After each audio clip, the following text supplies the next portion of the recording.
Bonjour à toutes et à tous. Donc je me présente, je suis Christophe Descamps. Je manage différentes activités au sein d'un groupe d'asset management qui s'appelle La Française, et plus particulièrement une activité qui nous intéresse davantage aujourd'hui, qui s'appelle MoneyOne, qui fait de la distribution d'épargne en ligne et qui a un lien évidemment très fort avec la logique de do it yourself appliquée à l'épargne. Donc là, l'idée, c'est que je ne vais pas vous faire une grande présentation générique relative au do-it-yourself appliqué à l'épargne, mais je vais plutôt vous faire un retour d'expérience sur ce qu'on a fait avec MoneyOne, pourquoi on l'a fait, dans quelles conditions et ce qu'on continue de faire. Donc, juste pour démarrer, alors ça n'a aucun intérêt, juste pour démarrer, je vais vous remettre un petit peu de genèse. Donc La Française, c'est un asset manager, 70 milliards d'euros d'encours à peu près, différentes classes d'actifs, actions, obligations, immobilier, produits structurés, hedge funds, etc. Et qui, sur la base de cette logique de gestion, va venir distribuer ses offres par différents canaux de distribution, la plupart intermédiaires. Donc ce qu'on appelle intermédiaire, c'est par des réseaux bancaires, par des conseillers en gestion de patrimoine, etc.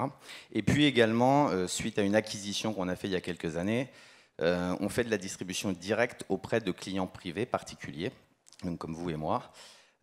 Et sur cette base, on a récupéré, donc on a acheté l'actif, donc on a évidemment récupéré le passif, et on a continué à animer cette clientèle par le biais de stratégies et de techniques marketing historiques. Donc voilà, donc c'était il y a une trentaine d'années, donc il y avait des coupons-réponses dans le chasseur français, voilà, des mailings, des courriers, des emailing, etc., etc. Et puis au fur et à mesure du temps, donc on est venu évoluer dans le temps avec la logique des animations marketing. On a eu un vieillissement de cette population qu'on animait et qui a, il y a eu des successions suite à des décès, ou il y a eu des donations aux enfants, aux petits-enfants. Et donc le constat qu'on a fait, c'est que l'immense majorité du temps, quand ces gens-là venaient hériter de produits financiers, majoritairement c'était historiquement des parts de SCPI, c'est un produit immobilier, leur premier réflexe c'était de le vendre, récupérer le cash et venir allouer cet argent à ce dont ils avaient envie de faire. Donc on a commencé à décider de venir interfacer ces gens-là, comprendre la réalité du pourquoi, du comment ils venaient couper les positions quand ils les percevaient. Et en fait, le constat qu'on a fait, c'est que quand on les rencontrait, quand on leur expliquait la réalité de ce dont ils avaient hérité, au lieu de vendre, 9 fois sur 10, à contrario, ils préservaient la position. Donc on a eu un premier constat qui était de dire qu'il y a un sujet de pédagogie hyper important autour des produits financiers, puisqu'ils sont ultra méconnus dans leur réalité par le grand public. La deuxième chose, c'est que ces gens étant beaucoup plus jeunes en termes de population, puisque c'était les enfants, les petits-enfants, ils avaient une deuxième exigence majeure qui était de dire il est impératif qu'on est mobile, vous devez aussi être mobile, et donc on doit pouvoir, sur nos produits d'épargne, contrôler combien on a, pouvoir agir 24 heures sur 24, 7 jours sur 7, pouvoir faire des arbitrages, comprendre ce qui se passe, etc. etc. De facto, on s'est dit, bon, voilà, on va venir interfacer et animer cette clientèle avec un site web, un applicatif web, qui va venir répondre à la réalité du besoin de ces gens-là, tant en termes de pédagogie ou autre. Et surtout, ce qu'on va faire, c'est plutôt que de rester dans une logique exclusive d'animation, on va rentrer dans une logique de prospection. On va utiliser ce média pour aussi aller prospecter. C'est-à-dire que je n'ai pas le retour, donc je regarde, voilà. Je ne sais plus où on a été, voilà. Et donc, on a décidé de mettre en place cet applicatif pour venir répondre à des problématiques de gestion patrimoniale. Alors, gestion patrimoniale, juste en deux mots, ça veut dire quoi? L'immense majorité des particuliers, quand ils veulent investir, ils veulent une quadrature du cercle qui est impossible. En gros, ce qu'ils disent, c'est je veux du rendement, je veux de la liquidité et je veux aucun risque en capital. Donc ça, c'est une quadrature du cercle qui, si un asset manager au monde l'avait trouvé, il serait tout seul, puisque voilà, il répondrait à une problématique à laquelle personne ne peut répondre. Mais malgré tout, l'immense majorité du souhait de l'investisseur, c'est celui-là. Donc on doit essayer en permanence de venir se rapprocher le plus possible de son besoin intrinsèque et surtout apporter la pédagogie qui va avec. Alors vous verrez, pédagogie, je suis susceptible de le dire plusieurs fois, mais c'est ultra fondamental. Les gens, l'immense majorité du temps, si je vous parle de SCPI, je ne sais pas dans quel secteur d'activité vous êtes, mais l'immense majorité des gens ne savent pas ce que c'est. Donc il va falloir venir expliquer, dans cette logique de gestion patrimoniale, en langage compréhensible par l'individu, l'utilisateur de cet applicatif qu'on a face à nous, expliquer la réalité de ce à quoi ça peut répondre. Tout le monde a à peu près conscience du fait qu'il va devoir épargner à un moment ou à un autre pour les études de ses enfants, pour sa retraite, etc. Tout le monde en est conscient, tout le monde sait que la retraite qu'on touchait il y a 50 ans quand on partait en retraite, elle sera très différente pour nous qui partirons en retraite dans 20, 30, 40 ans. puisque la logique de répartition est quand même assez fortement mise à mal. Donc cette logique de pédagogie, elle est hyper importante, et la question qu'on doit systématiquement se poser quand on fait du do-it-yourself, c'est-à-dire que l'idée du do-it-yourself, c'est de dire à des gens, je vais vous donner un maximum d'informations, un maximum d'outils, et par rapport à ça, vous allez décider tout seul de l'arrêter de ce sur quoi vous allez investir. Donc le premier sujet, il était de faire en sorte qu'on vienne répondre aux questions que l'utilisateur va se poser et pas celle à laquelle on croit qu'il va se poser.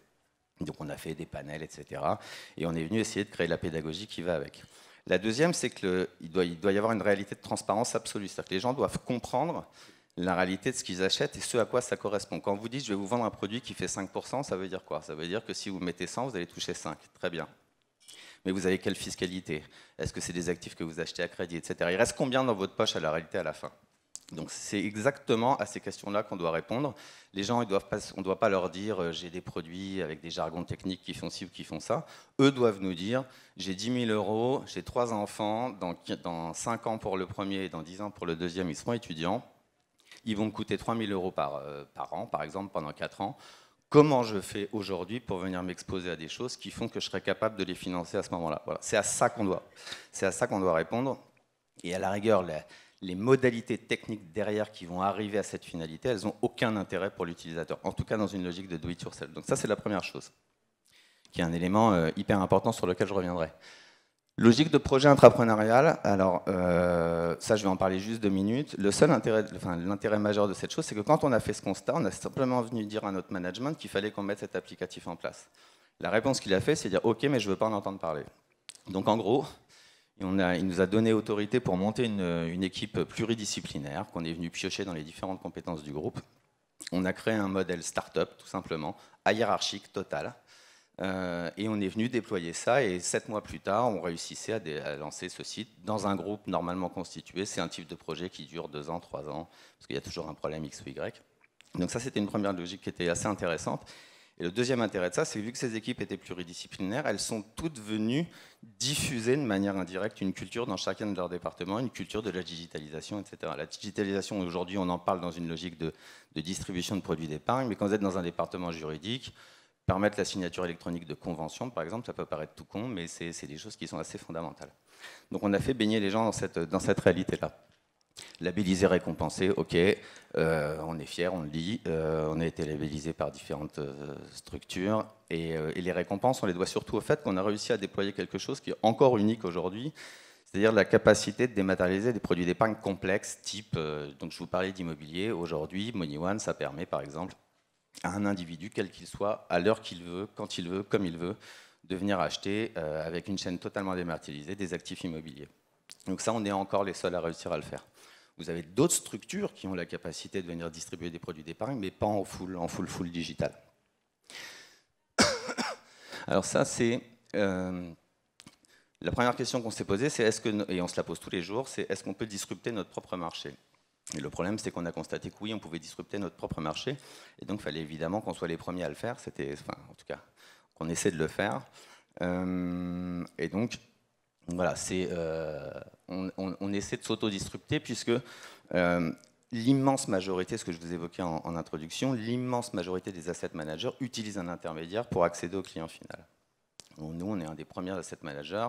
On continue de faire cette logique de développement, mais en parallèle, on ne s'interdit pas d'aller attaquer directement le client final par le biais d'une approche qui est potentiellement intéressante, parce que quand vous êtes distributeur, vous avez mécaniquement, dans ce que vous distribuez, votre marge de distributeur. Quand vous êtes asset manager, vous préservez votre marge d'asset manager. Quand vous êtes les deux, eh bien, vous avez une capacité de jouer sur différentes choses. J'y reviendrai tout à l'heure, parce que la logique d'offre, dans le do-it-yourself, la logique de prix est quelque chose d'important.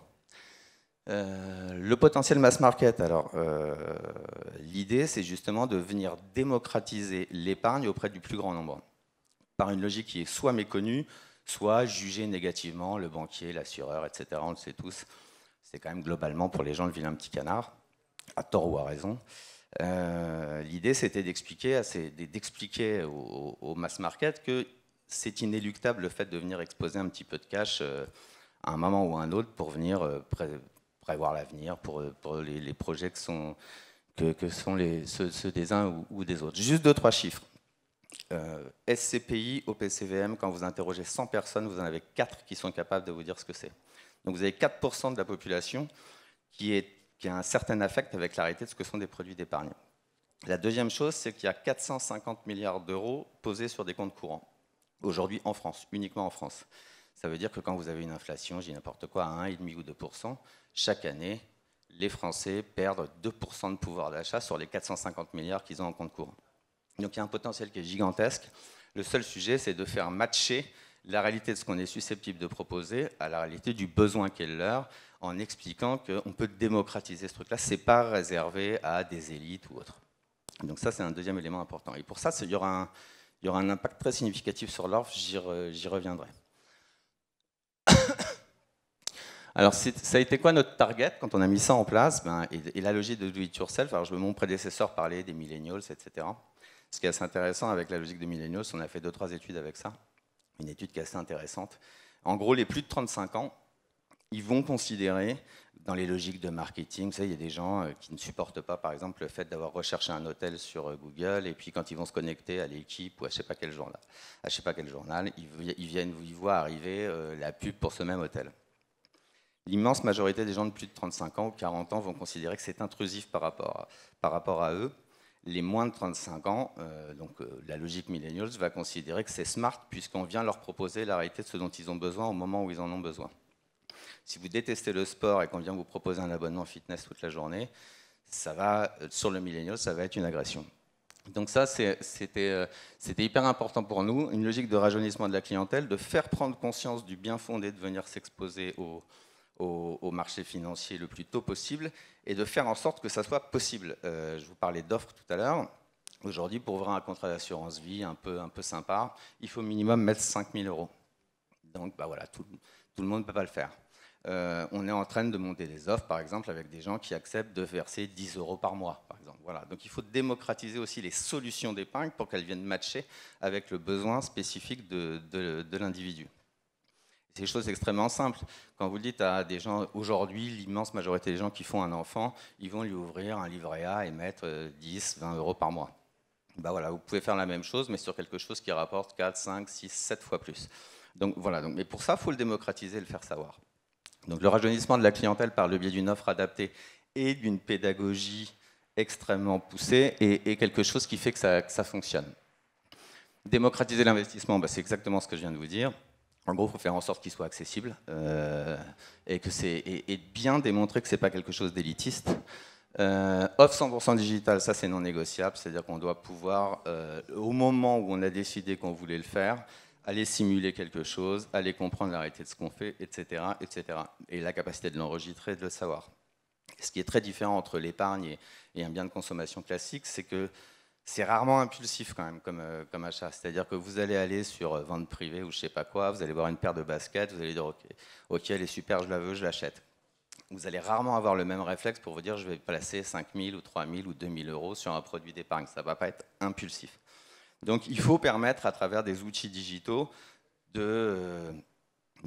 donc en plus de la pédagogie, d'avoir tous les outils qui vont vous permettre de savoir un petit peu ce que ça donne réellement. Typiquement, vous achetez de l'immobilier à crédit, l'impact du taux d'intérêt, quel effort d'épargne vous êtes capable de faire, etc., etc.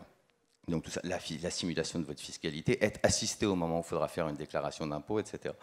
Tout ça, ça doit être en permanence accessible 24 heures sur 24, 7 jours sur 7, de manière totalement indépendante d'un individu.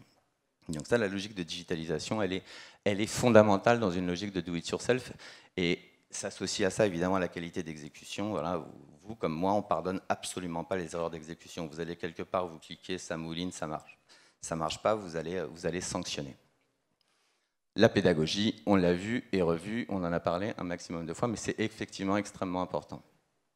Alors là, c'est en gros, pour répondre justement à cette logique de pédagogie et faire en sorte que les gens prennent l'initiative eux-mêmes d'aller investir, il faut leur donner tous les outils, les logiques de simulation, la capacité de l'enregistrer, et le faire par le biais d'approches qui sont cohérentes. Encore une fois, c'est par exemple, vous, ce que vous êtes susceptible de dire, c'est je gagne tant d'argent par mois, j'ai tant de charges, je suis capable d'investir, de mettre de côté 75 euros par mois. Qu'est-ce que je peux faire avec ça? Voilà, c'est le type de question que vous devez être susceptible de pouvoir poser à ce genre d'outils.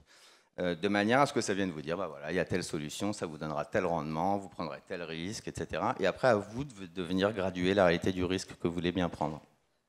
Donc les logiques et les outils de simulation, c'est hyper important. La capacité d'enregistrer ces simulations est aussi importante parce que dans l'épargne, c'est un réflexe conditionné des gens. Tout le monde va aller vérifier auprès de son frère, sa sœur, son père, ses amis, s'il connaît ça, est-ce qu'il l'a déjà fait, est-ce que c'est intelligent, etc. On n'est pas du tout dans une logique d'acquisition de produits de consommation traditionnels.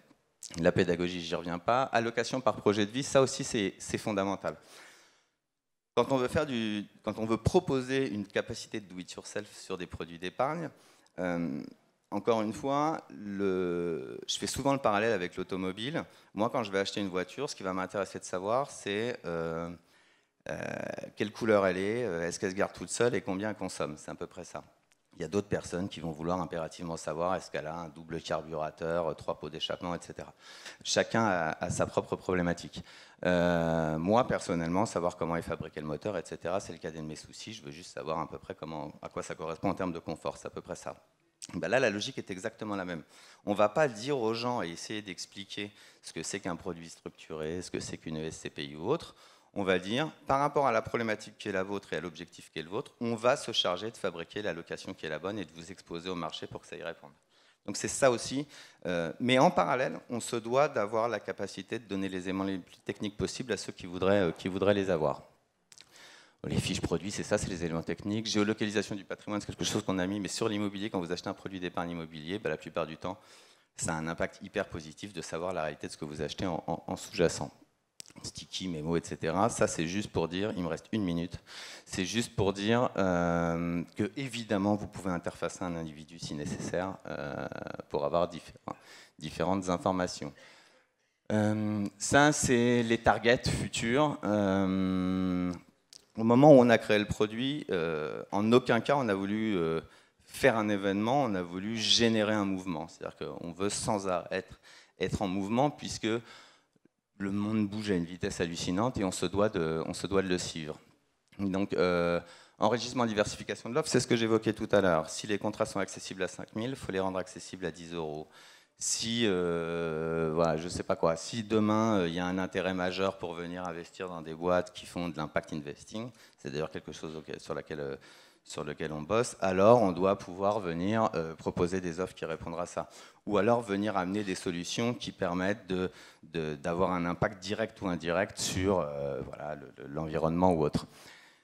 Digitalisation croissante des produits financiers, oui, ça veut dire que chaque acteur de la chaîne dans la distribution de produits d'épargne doit faire l'effort de digitaliser. Vous pouvez vendre un contrat d'assurance vie en ligne, si l'assureur ne veut pas jouer le jeu, il ne jouera pas le jeu et donc vous aurez à un moment un blocage dans la chaîne de traitement purement digital.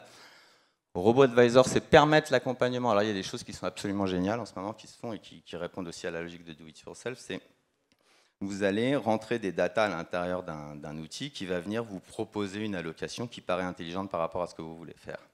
Ensuite, vous allez éventuellement dire, en fait, je veux pas de ça et je veux plus de ça. Et vous allez exécuter votre ordre. Le robot va venir absorber la réalité de les questions auxquelles vous avez répondu, ce qu'il vous a proposé et la réalité de ce que vous avez fait. Et la prochaine personne qui va venir à peu près avec les mêmes... exactement avec les mêmes caractéristiques, ils vont venir lui proposer la réalité de ce qui a été exécuté. Donc vous enrichissez aussi les modalités et la qualité de votre conseil dématérialisé. Nouveaux services, nouveaux partenaires, typiquement si vous vendez de l'immobilier, il faut du crédit en face, voilà, il faut apporter des solutions de manière à ce que la chaîne de traitement la plus globale soit impactée. Donc en conclusion, et puis un dernier élément que je n'ai pas évoqué quand même avant de conclure, c'est que évidemment, alors je ne sais pas si c'est le cas pour vous, mais l'immense majorité des gens, quand ils viennent eux-mêmes générer un acte d'achat sans aucune assistance, ils vont avoir une exigence en termes de prix. C'est-à-dire que ça doit être mieux disant que s'ils le font à travers un conseil, donc, parce qu'il faut payer une personne, il faut payer les locaux dans lesquels est cette personne, etc. Et donc, évidemment, il faut faire en sorte que ça soit attractif d'un point de vue économique pour l'utilisateur. C'est-à-dire que le produit qu'il achète chez vous, il doit l'avoir avec des avantages par rapport au fait qu'il l'achète dans un réseau bancaire traditionnel. Ça, c'est fondamental. Également, l'argent, c'est quand même quelque chose d'important de gagner de l'argent. Donc, en conclusion, do it yourself appliqué à l'épargne, c'est tenir le discours et la communication que l'utilisateur se doit d'entendre et de comprendre et pas rentrer spécifiquement dans les éléments techniques. Les éléments techniques, c'est notre problème qui va faire que, in fine, ça va répondre à la réalité de sa problématique. C'est du marketing adapté, c'est-à-dire qu'il faut venir faire la bonne proposition au bon moment, au bon individu. C'est l'accessibilité 24 heures sur 24. C'est le fait d'avoir la capacité de faire bouger et évoluer les offres. C'est le prix, bien évidemment, ça c'est fondamental, et c'est la qualité d'exécution. Donc voilà, donc il me reste à peu près 8 secondes, donc je conclurai par, je ne sais plus qui a dit ça en conclusion ou en introduction du forum de Davos, mais a été dit, en fait, aujourd'hui, ce ne sont plus les gros qui mangent les petits, mais les rapides qui mangent les lents, et on est assez d'accord avec cette analyse, c'est-à-dire qu'il y a une obligation permanente de venir s'adapter à la réalité du mouvement du marché et au degré d'exigence de l'utilisateur. On a tendance à ne pas se le rappeler, mais il y a l'iPhone ou le smartphone, ça a 10, 11, 12 ans maximum, donc on a l'impression qu'on a toujours vécu avec ça. Ça a accéléré les degrés d'exigence. Et donc de ce point de vue-là, nous aussi, on se doit de répondre à la réalité dans une logique d'épargne, sachant que la logique d'épargne, c'est toujours systématiquement, quasiment toujours, en tout cas le dernier à réagir. Il y a bien longtemps qu'on peut acheter des choses en ligne, du bien de consommation traditionnel, etc. La raison aussi, c'est que c'est ultra régulé. Hein. Voilà, c'est un métier qui est... notre président aime à dire que c'est plus régulé que l'industrie nucléaire, ce qui est vrai. J'ai peut-être la naïveté de croire que c'est un tout petit peu moins dangereux quand même, malgré tout. Voilà. Voilà en gros ce que je peux vous dire en 15 minutes sur le sujet. Voilà. Je ne sais pas si vous avez des questions, je ne sais pas si elles apparaissent derrière, devant, si c'est vous qui les posez.